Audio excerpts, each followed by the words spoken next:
All right. Hello, my friends, and welcome back to another episode of the Health Detective Podcast by Functional Diagnostic Nutrition. My name is Evan Transu, aka Detective Ev, and I will be your host for today's show, episode number 318 of the Health Detective Podcast. If you're live with us today, you got a back-to-back. We did two of these live today, and so I see a few of you already pouring in, which is great. A completely separate topic. We were talking to a registered nurse earlier, and now we are talking to Boris, who is going to be teaching us all about continuous glucose monitors. And I'm sure we're going to get into a variety of things today. I will read his bio and we'll jump right into it. This is long overdue. So 2x chronic illness conqueror, who at one point had 7 different doctors from MDs to energy healers, and became extremely frustrated with the shotgun approach applied to his health without real-time objective data. We have been there, my friend, that's for sure. Leveraging his strong background in building and scaling companies, Boris set out on a mission to find out how we can understand the impact of our actions on our health accurately and in real time. From this mission, Thea Health was born, named after the Greek goddess of insight, symbolizing the new era of healthcare he is building. Boris, welcome to the show. Evan, pleasure to have me, or for you to have me on the show, and great intro. Couldn't have done it better myself. So I appreciate you doing that. Sure. Obviously love FDNs. I've talked to lots of FDNs. We've been on the practitioner webinar with them. So I always love entertaining the community or being on with them and getting the awesome questions.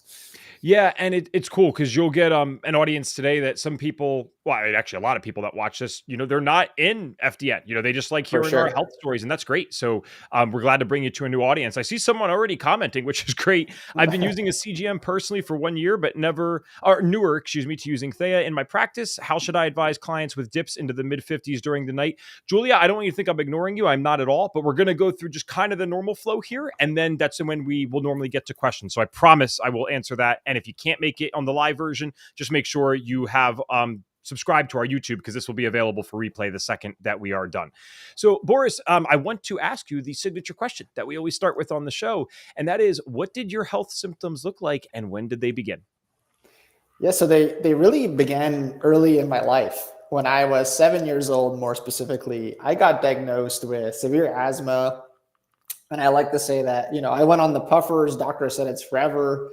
Shut up to the cool kids list really, really quickly with those puffers. And, I didn't want to be in that situation. But at that point, you're so young and you just listen to the doctors. And it was ironic because 2 years later, I didn't have asthma anymore. My lung capacity was better than most kids, like in the percentiles. I was like 99th percentile, and I was playing soccer every day. And this was an extremely eye-opening thing because 1 + 1 did not equal 2. And all the white coats that told me what was going on were also wrong. And so it really bred a curiosity into me when I was a young boy, that not everything is as it seems, and I shouldn't take everything at face value. Now, going into my life a little bit further ahead, in my early 20s, I got diagnosed with severe Crohn's disease. And I'm 6'4", and I lost over 50 pounds with less than 3 months. And this is coming from a guy that played varsity basketball and worked out all the time. So it was extremely, extremely noticeable on me that I had lost weight. I looked like I was on my deathbed. You couldn't not react. Like, it was, you just see me and you're like, you saw a ghost, right? And people were like, are you dying? Like, what's going on? And so through numerous different tests, including numerous colonoscopies, they said it's severe Crohn's disease. And the diagnosis was, this is forever. Once again, I heard that saying, and I was scheduled to go for a surgery. So I was, I could have lost my intestines. I could have, if I just listened and I didn't do any due diligence myself, I could be living without intestines right now, which is some people do, right? And I very, very much empathize with them and talk to a lot of those people because we were in similar communities. But at that point, I was a lot more trained and a lot better in terms of knowing education and studying nutrition. That's something I always did.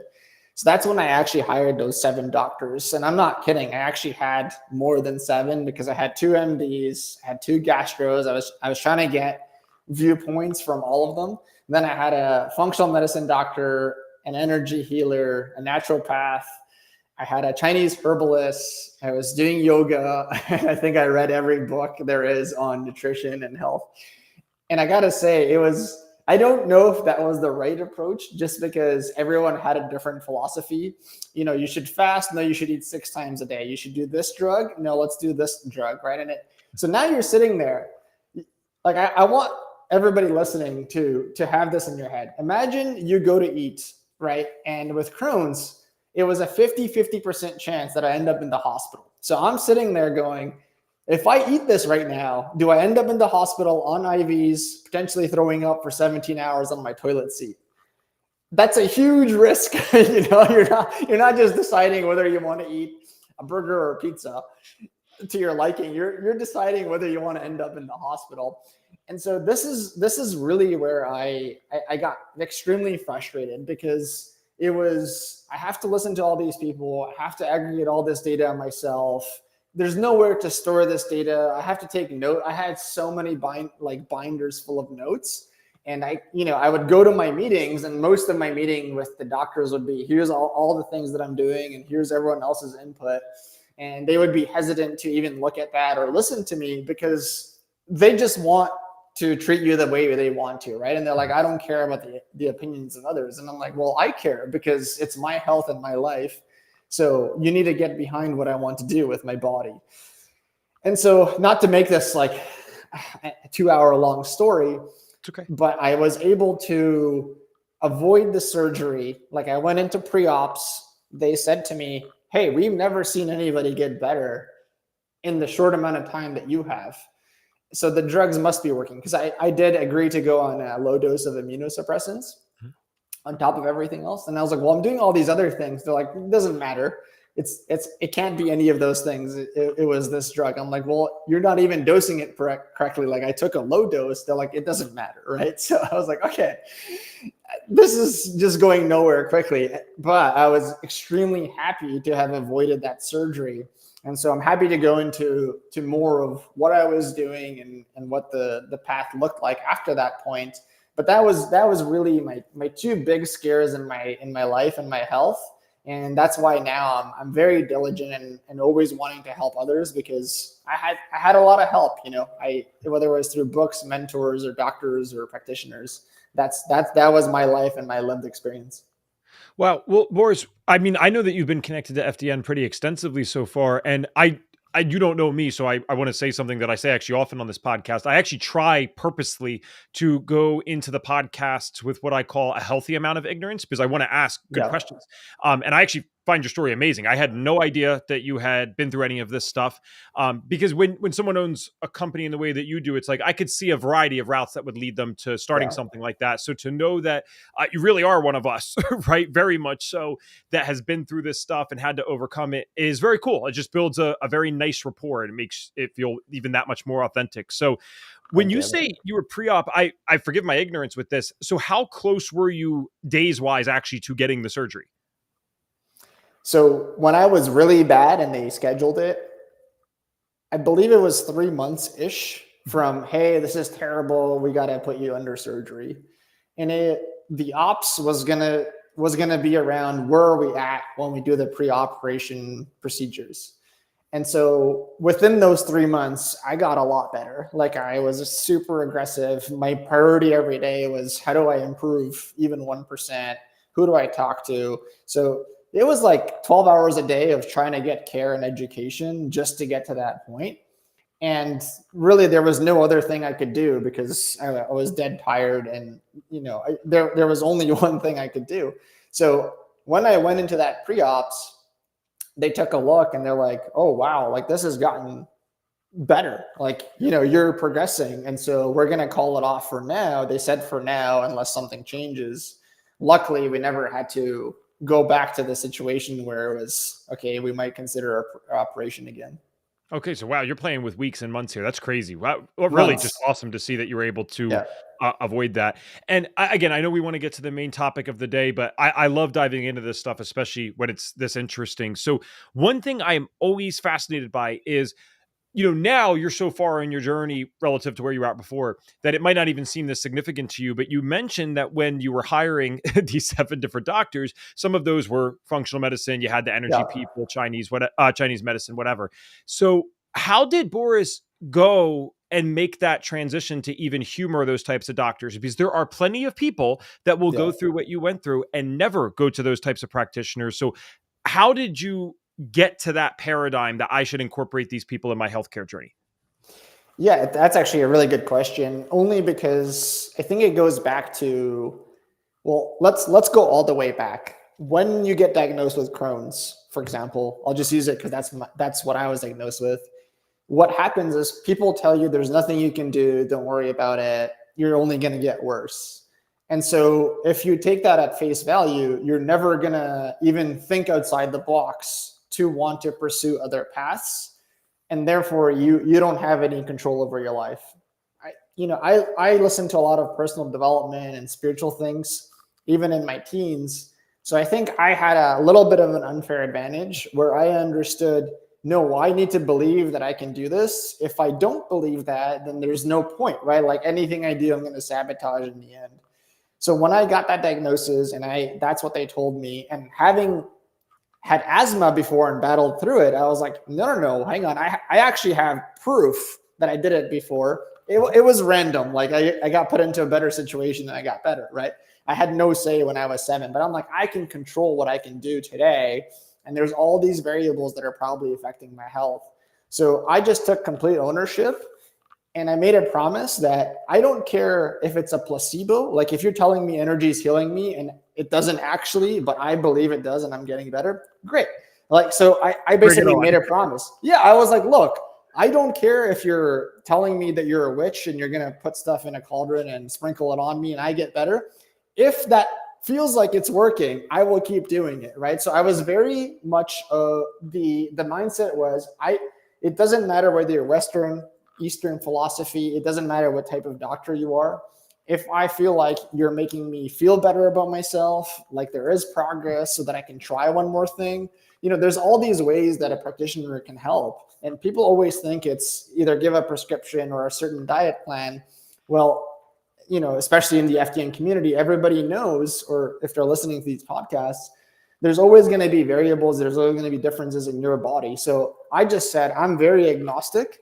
I will do whatever it takes to get better. I know I was doing yoga, Pilates, meditation, even in my own room. Like I was like, I'll do everything that I can to try to get healthy, because then when I go to pre-ops and if they say you need to go now, you're going to die kind of situation, I would have been happy saying, you know what, at least I tried. I never have to think about if I did this or that. I literally put it all on the table because for me, there was no other choice. And I think that mindset is really the biggest difference I see in people who are sick. They don't think that they can do it, and therefore they're not willing to take one more experiment or one more risk or meet another provider that could help them because they already believe that it's not going to help, right? And so if there's one big takeaway from my journey, and people sometimes, I always give a caveat because people don't like to hear that. They're like, what was your exact, on Mondays you ate this and on Tuesdays you did that, and then you fasted for how long, and then did you eat bone broth? I'm like, if you did everything I did, you probably wouldn't get the same result, right? So it's unfortunate because, we'll talk about what the future will look like, making that easier to find out. But that's where I came from, right? And I do think that a lot of it came from listening to personal development and knowing that I have to believe in myself to make anything possible. Okay, wow, this is awesome. We have much more in common than I assumed we had baseline stuff in common, but this in particular we have very much in common. I always talk about the personal development side to all of this. I actually say a lot of these chronic illness journeys are a personal development journey with the health issues as the vehicle, more or less, because I think you cannot be the same person afterwards to really get the stories that come on this show where it's like, no, I had something where I might have died and I no longer have this. That's not the same person anymore. I had an autoimmune disease. They told me it's incurable. I don't have this anymore. That's a different person afterwards. And I always intertwine these as if I got into it at the same time. And it's actually not true. It was about 6 months before I got into the health stuff that I got into personal development. And it was forced upon me, to be clear, but I was also fairly young. I was 18 and I started reading these things, and you're still very much a sponge at 18. I would actually say you develop a different level of sponginess, because there's like the 5-6-year-old stuff where you're picking up everything from your parents, and now there's the 18-year-old side where you're picking up everything from the adult world. And like, okay, what do I want to be? What do I want to do? And I resonated with this stuff so much. And these statements, because you even said you can kind of tick some people off depending on how they perceive these messages. It's not really our responsibility to control their emotional response with it, Totally. with all due respect, guys. But one of the things that I learned actually translated into the health side, but it was about money. It was a book, Rich Dad, Poor Dad by Robert Kiyosaki, and he's a controversial figure. It's not the point. The point is, he said his rich dad taught him that you never say you can't afford something. You say, how can I afford this? And again, this is where a lot of people will dismiss this already. Oh, it's self-help BS. That doesn't do anything. Okay, you're right. That does not magically give you a Lamborghini or the mansion that you want. I got that. But what is true about this is if you say that, hey, I can't afford this, your creative faculties of your mind shut off. If you just humor, let's say I could afford it. How would that maybe look? What would happen? What would have to happen for me to be able to do that? Now the creative faculties start turning on. Similarly, with I started applying this to everything, and it sounds like you applied an identical thing with the diagnosis of, okay, I could accept that I can't afford this. I can accept that this is a permanent diagnosis. Or what would it maybe look like if Boris was going to try everything and anything to get this better? And look at that. Something that was told, you can't afford it, Boris. Hey, you can't cure this. Oh, wow. All of a sudden, this guy's doing a lot better, and he's now influencing the health space. So just a little side rant for people, but hopefully they take that to heart. With yes, with your company, that's what I want to spend the rest of the time on for sure. Amazing story, by the way, with the health side. Glad you're here, quite frankly. How did you decide this is what you were going to do in the health space? There's many things to do. You could have became a health coach. You could have became a doctor. You chose to do this. I love it. How did that happen? Yeah, so it was a unique lived experience, because going back to my health woes, the most frustrating, it wasn't even getting sick. It wasn't even being in the hospital on IVs. I know at the time it felt like those were the worst things, but it was realistically when I was not in the hospital, how do I know what to do next, right? And just so everybody knows, my career started in ad tech, meaning advertising technology. And I learned and know how ad technology works. And the way it works is I know everything you've done on my site. I know every ad you've clicked on. I know if you've opened my emails, how many times you opened my emails. I was like, this is amazing technology. And we apply it to our cars and our TVs, almost everything, our phones. Like we have analytics, the battery is going to die, right? And I was like, man, we need this for our body. Like the most complex, the most best use case of technology would be on our body, and it's not being applied. And this ate at me since I was sick. And I always thought about this idea, and I always wanted to solve that problem. So during COVID, I had a little bit of a heart change. I was in 3 different startups. They were all great teams doing really well, but I was just good at what I did. And I wasn't building something that I felt like, man, over the next 20 years, if we build this, it's really going to change the trajectory of someone's life. It's going to change. If Boris was sick again, if he could have this technology that read his body and gave him feedback loops, that's what I would want to spend a lot of my time on. And it took me a year to get to that point, because I was researching what to do. And it wasn't until I found out about biosensors, more specifically continuous glucose monitors, their aha moment went off in my head. Because before that, there was just no way to get the bio data from the body, right? So sure, you could argue we got sleep data now with watches. Great, it's a data point. It's not actually taking a biomarker from your body like you would in a blood panel to be able to do something with that, which is much more powerful. But now that I found out that you could get continuous glucose streaming, and we could put that into software, that's when my ears perked up, because I was like, okay, it was always too early for this idea of mine, but now it might not be, right? And that's when I got excited. And when I went into kind of the research and looking at the hardware and devices out there, I found that, okay, they're really accurate. They're already FDA approved. I started testing them. And my brain was racing, because I was like, if I had this technology when I was sick, man, my life would have been so much easier. I would know how to make decisions fast. I could see moving averages of my health, what was working, what wasn't working. And that's when I got curious and started making business plans and looking for business partners that would want to essentially build a technology that can start taking this bio data from this sensor, but also all the other ones that are going to come to market, and have this really cool experience where we know what's going on with our body. We have a check engine light when it's needed. We have a yield when it's needed. We can show you the trajectory of the decisions you're making. Those were kind of the thoughts in my head as kind of first principles or things that I thought about when I stumbled upon them.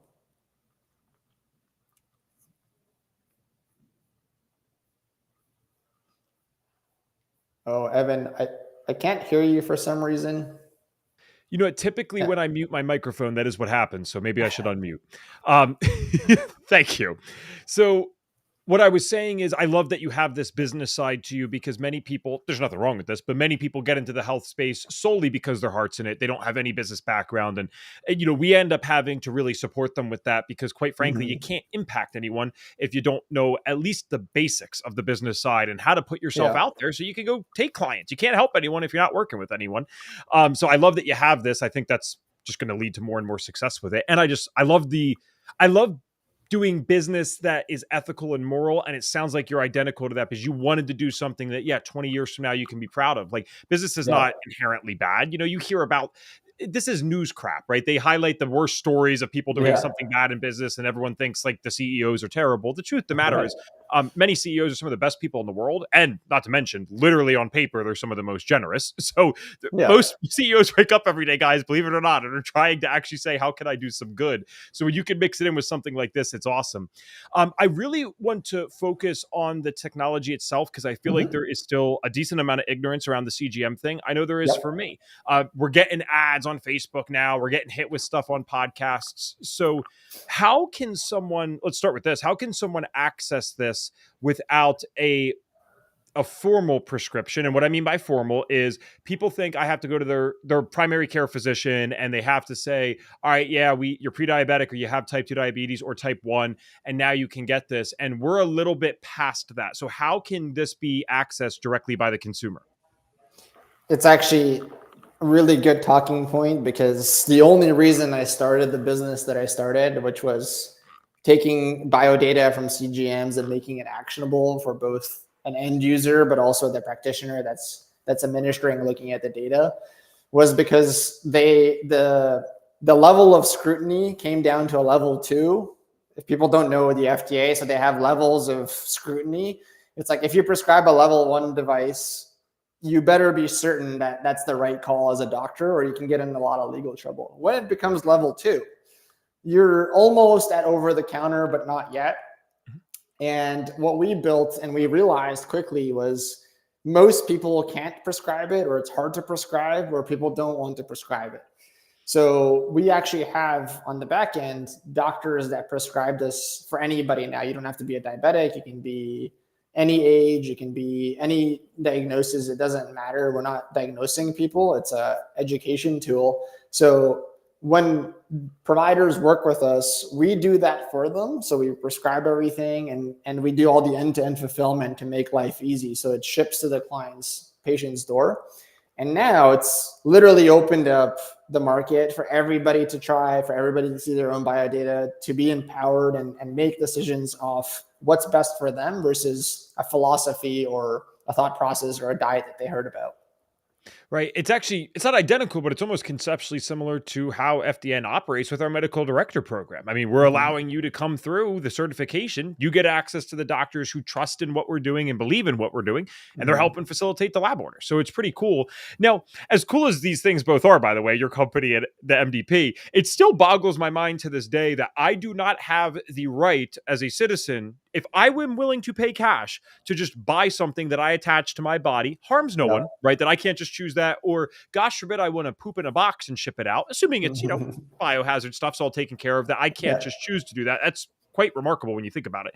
But nonetheless, this is where we're at. And thankfully, there are smart entrepreneurs out there like yourself that are figuring out how to work this. So again, when you go to, and this is something I've heard a lot, when you go to Western medicine right now, a lot of them will say, oh, why would you need this if you're Mhm. not diabetic? And that's why they won't prescribe it. Well, there's a variety of reasons, but that's one of the things that I've heard, which on a side note shows the inherent flaw with how Western medicine thinks. Not that, guys, if it's your first time tuning in, I always have to disclaim this, Boris. I'm sorry. We're not against Western medicine. We have doctors Yeah. that go through FDN all the time. That's not what I'm saying. But there is an inherent flaw with the system. There's an inherent flaw with functional medicine as well.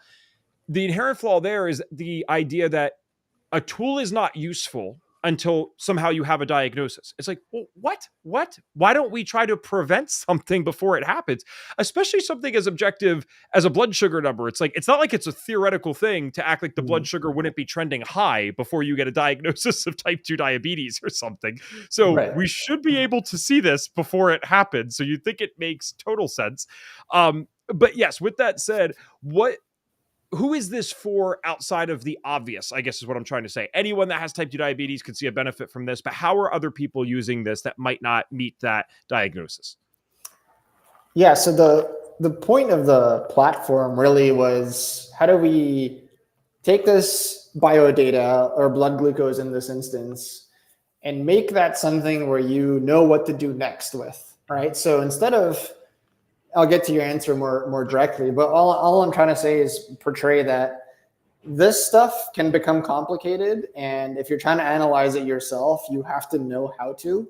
And so the whole point of our platform was, how do we make it so that you don't have to know any of the science? You just see how it's doing and then can make a change and know how to ask your provider on what change to make. And they're already seeing that data, right? So we built it so that everybody can experience, doesn't matter who you are, your own body's data in an app experience that's easy to understand and use to empower you. And you don't have to use it forever. The use case is gonna depend, right? If you're insulin resistant, maybe use it for a really long time every day. If you're type 2 diabetic, maybe use it for a long time every day. If you're super healthy and just a little bit curious, maybe use it for a month and just see where you're at, and then do it every 6 months for a month, right? So the use case really depends. And then because we work with providers to sell this to their patients, it also depends, what type of provider are you working with? Are you working on, maybe you have Hashimoto's or you have Crohn's? Like, those are going to be specific use cases where the data is going to be necessary to get. And then once you're better, you might not need it. So it's going to be, I always say it's exploratory. Everybody should try it once. I wear a sensor. I'm on my 47 sensor. I kind of have to use them because we're building the platform and trying to make it intuitive.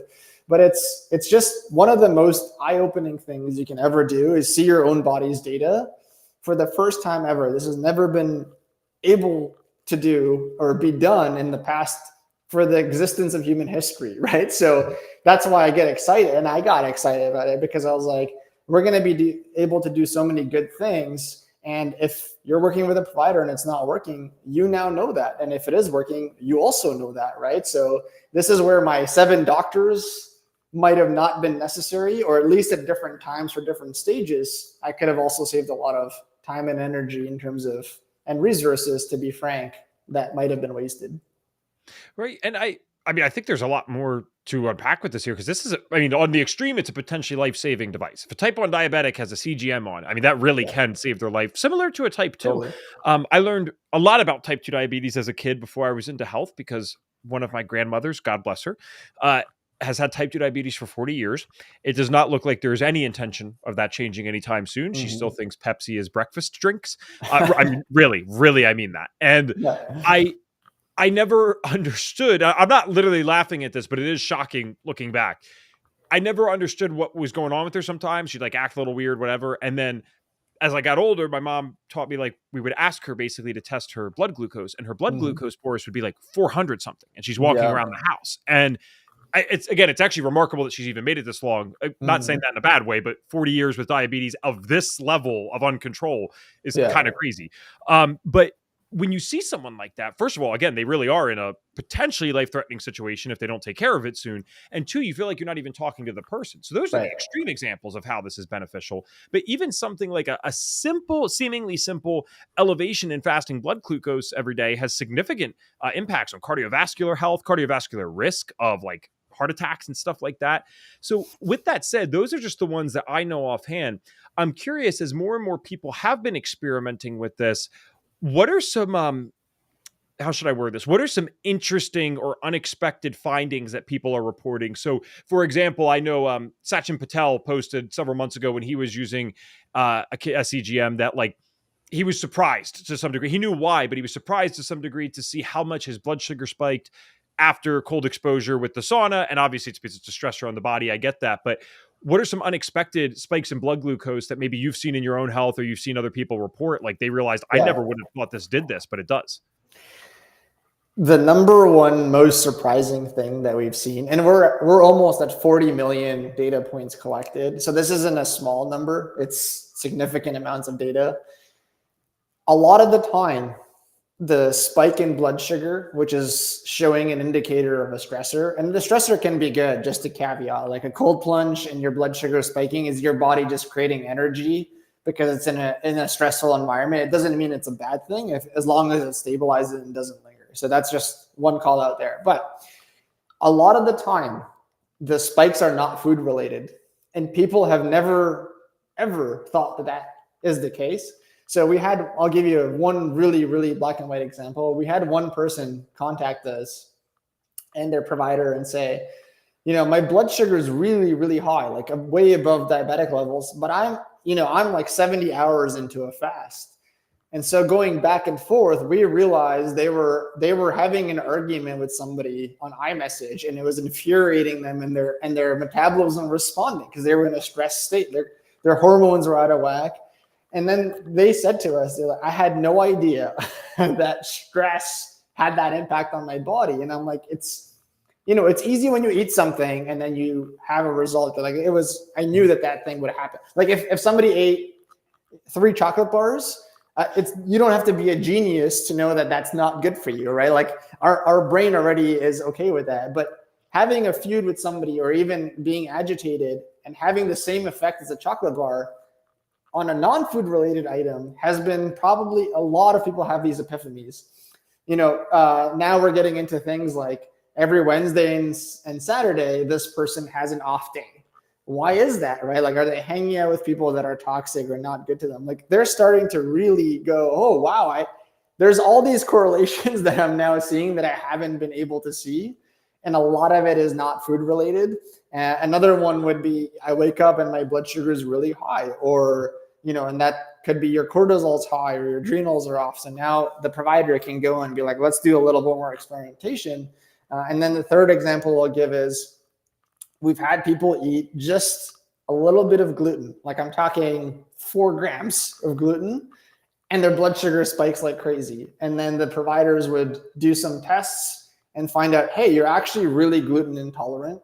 So we're going to have to get rid of that for the time being. And then if you test it later and it doesn't spike, now you have validated that, hey, we got rid of the allergen, we healed our gut or whatever the issue was. Now let's introduce it if we want to and see how it's going. When I used to do these tests, it was like, okay, 90 days, you don't eat these things. And then we slowly introduce them and you tell me how you feel. I'm like, well, like what if I feel bad, but it was a one-off, or could it be other variables?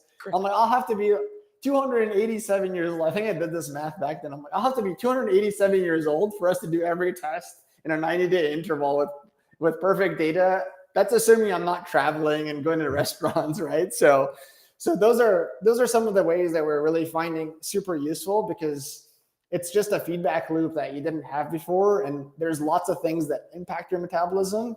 It's not just food. And I think everyone's correlated food to blood sugar. Okay, awesome. Julia has been amazing, and I want to get to her question, but she actually asked another. And if you're live with us, feel free to ask some questions. Totally appropriate to do so now. Julia had originally said, just to remind us here, I've been using a CGM personally for 1 year, but newer to using Thea in my practice. How should I advise clients with dips into the mid-50s during the night? All right, so there's as good as the technology is, it's not perfect. So what happens is when you're wearing the CGM or your sensor, I should have worn a small shirt, note to self, but it's a small sensor. It's right on my arm. If you put a lot of pressure on the sensor, it distributes the blood in that area and it thinks the blood sugar is plummeting. So when people are sleeping at night, they sleep on their arm and the sensor thinks the blood sugar is dropping. As soon as you turn around, it comes back up and stabilizes. So it's a false negative. 99% of most of the time, I'm going to caveat, if they don't have the symptoms of being hypoglycemic and they feel okay, most of those times it's just the sensor and the pressure on it. You can put pressure on it even if you're, on a sofa or if you're like hanging down like this. So they're great technology. There's still a few kinks like that we always caveat on anybody that joins the platform. Okay, gotcha. Well, and that's how all this technology is, because I caught this in the beginning when you said the future of tracking all this stuff. So you're already a step ahead, because I've seen this as well. Maybe I should be more invested in this, because to me at this point, even as someone who's not a scientist, it's really a matter of time before we get like insane devices that even if, and we might be years and years and years away from this, but even the stuff that like FDN does, like I really do think we're going to get to a point one day where it's like, no, you're going to be able to wear something like similar to an Oura Ring and it's going to know, yep, this is what's going on. Now we're still going to need those lifestyle changes, thank God. So we'll all be in business, but you're going to be able to track this stuff pretty well. So great question, Julia. And she has another one. Let's do it. I have noticed that using a Rife frequency machine helps stabilize my blood glucose. Can you speak to other modalities or energy healing that can promote healing? So I think this is a good one. Like what things, at FDN, we're taking a bio-individual approach, but are there any things that generally might be better for regulating blood glucose? Yeah, that's a really good point. So I would say, going back to my point of there's a lot of things that will spike glucose. And just for anybody listening, I know we're talking about glucose.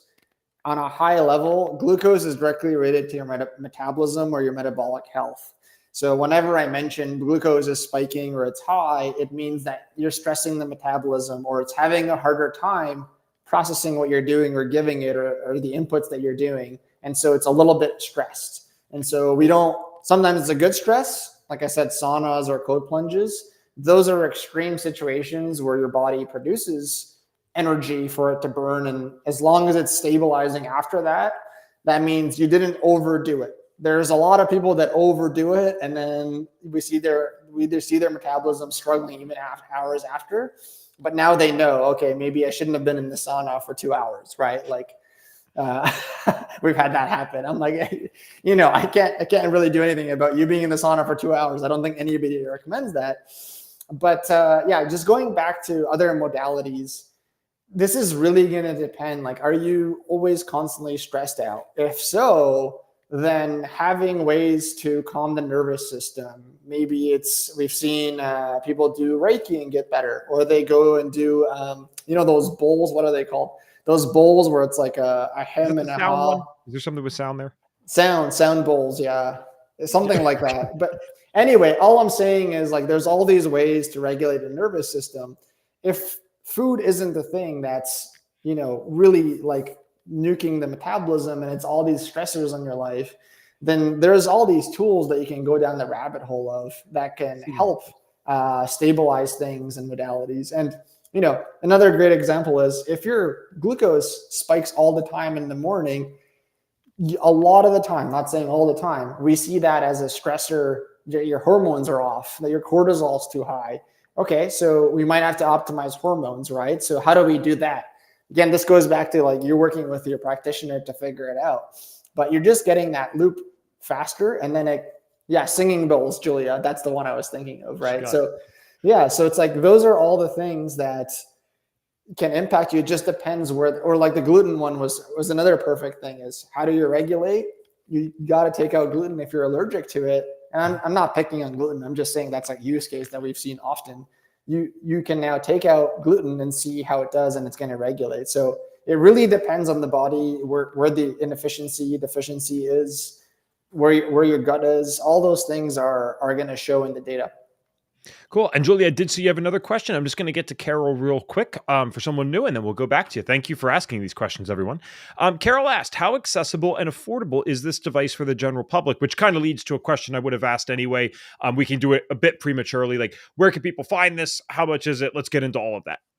Yeah, great question. So accessibility is now everybody can have it, as I mentioned, because we've taken care of prescribing, we've taken care of shipping, we've taken care of onboarding, how to use the device, teaching you, and then we've taken care of when you log in activity like a food or exercise or a feeling, we'll show you how your body did, right? So the way we work is when you log something, we wait 3 hours and we show you a score of 0 to 100. How did this do for my body? 100 being the best score you can get.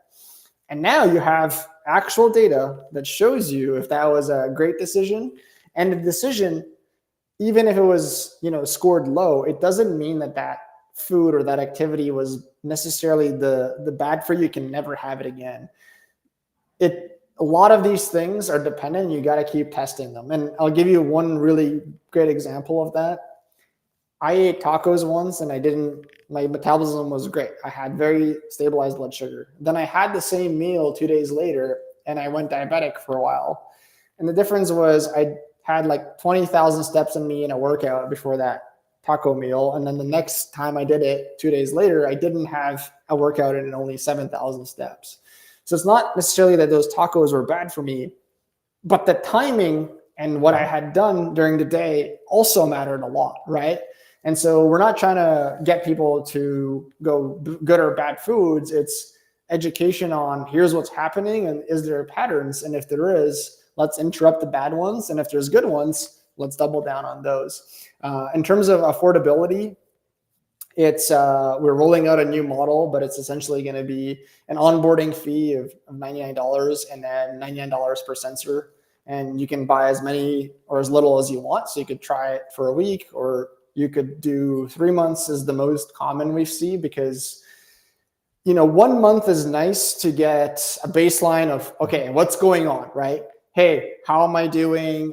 We really tell people and providers that we work with, please don't get people to change too many things in those first 2 weeks, because you want to be honest with where you're at. You don't want to, okay, I put the sensor on, now I'm going to fast for 7 days, no water, nothing, right? It's like no water, no dry fast for 7 days and I'll have perfect data. And it's like, no, like you're basically wasting money if you do that, because you want to know my regular day life, how is it doing, right? Here's 7 days of it or 14 days. Great. Now let's start some experiments and see how they're doing. And that's typically in 1 month you can get there. But just to really see a moving average of, am I really improving? You need about 3 months is kind of the sweet spot we see in the beginning, because you really can see and start notice patterns. And any real health plan or journey that you go on, I think everybody listening, and including myself, even if you're at the gym, you're not going to get far in like a week or two. You need at least 3 months to see where you're at. Fair enough. All right, got another question here. Back to Julia. How does the tag feature help, quote, tease out, end quote, potentially problematic or helpful items? So the tag feature, just so everybody knows, is you can tag certain things inside our app.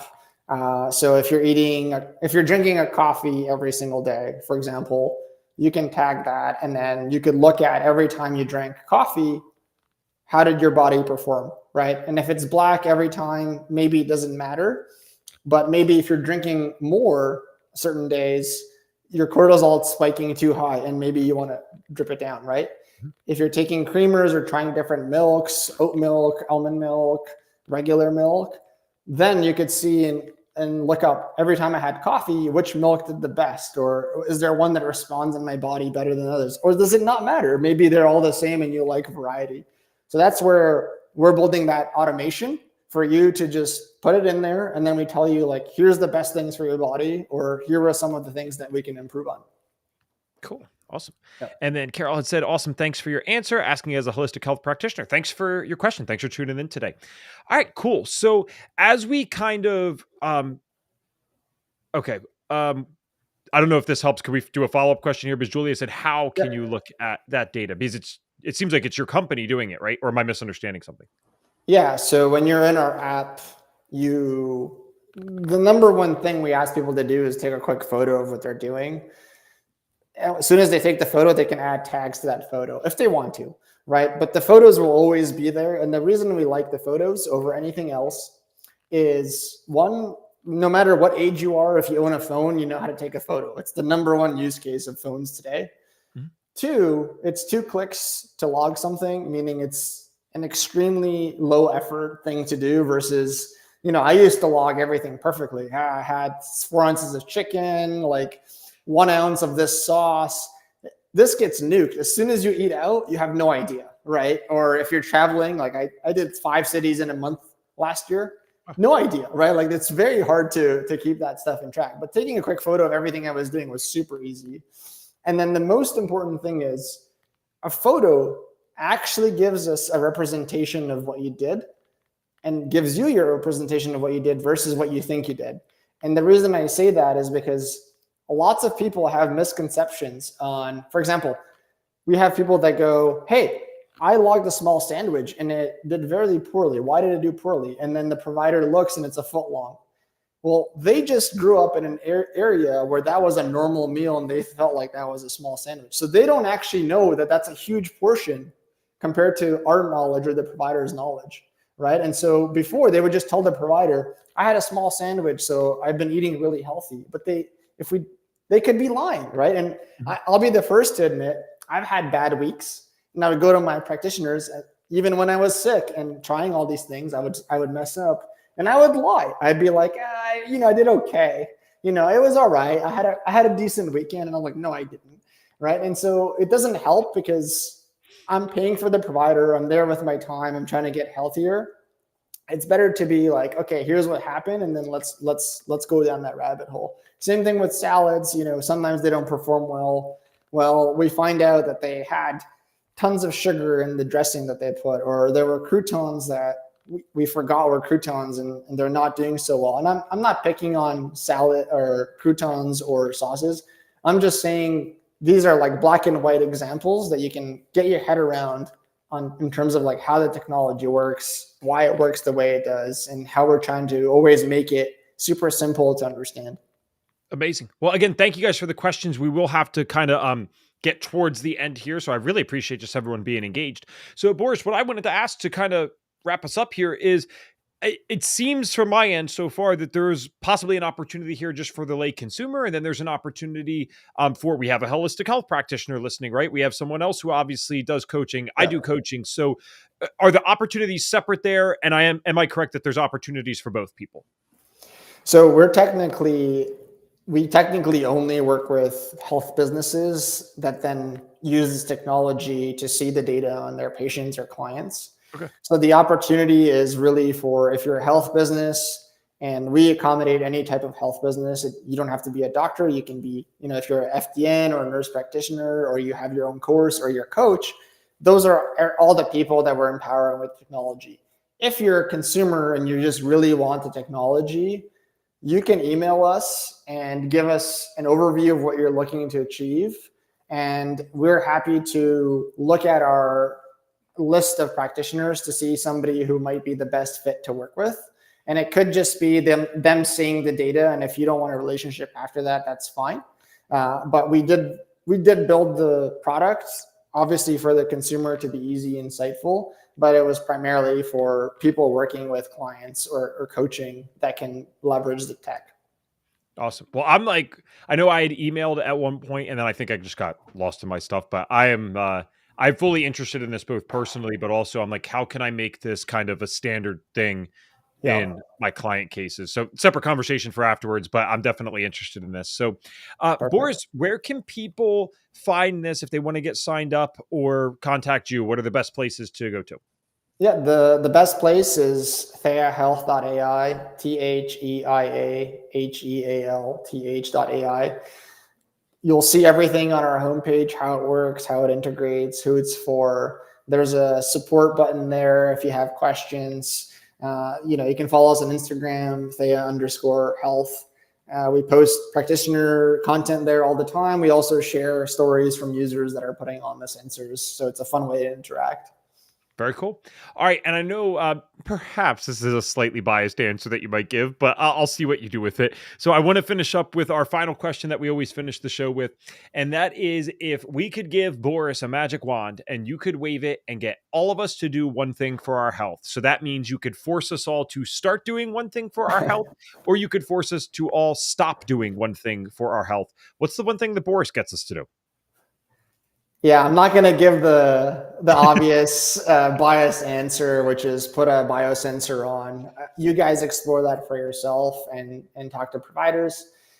But I honestly think everybody tries to optimize their health before getting a baseline understanding of what the deficiencies or issue is. So go get some type of lab work done. It could be through a biosensor. It could be through lab work. It could be basically just go get some data to understand where you're at so that you know what to fix. Like people just go on these, I'm going keto now, or I'm going to fast for 5 days, or those are great. And I do all those things just so everybody knows. And I also reintroduce carbs. Like all the things that you hear about are great tools, but I wouldn't do them unless I knew that my body was in a place where it can do so. So just go get the data on your body, whichever way you want to do it. It doesn't have to be the biosensor. That has always, to me, been the starting point, right? And I advise everybody to do that. And there's lots of great practitioners, no matter whichever type of practitioner you resonate with, or maybe you follow them. Just go to them and at least get those labs done or some bio data in the door so you know what you're actioning off of. Awesome. And I am too tempted. Julia snuck in one more question, but I feel like it's a quick one. So I'll throw it out there. She said, can Thea practitioners schedule calls to have questions answered about best practices? So we have a whole onboarding for practitioners, and our support is within 24 hours. It's right now email only. We have a call line, but it goes to voicemail. We listen to those and then email out. Cool. All right. Thank you so much for your time today. Really, really interesting podcast. And I'm just, I said it before, but I'm glad you're here with us, man. That's a lot of health stuff to go through. So I'm so glad you got to the other side of it. Thank you, Evan. It was an absolute pleasure. I had a great time. You're gracious, awesome.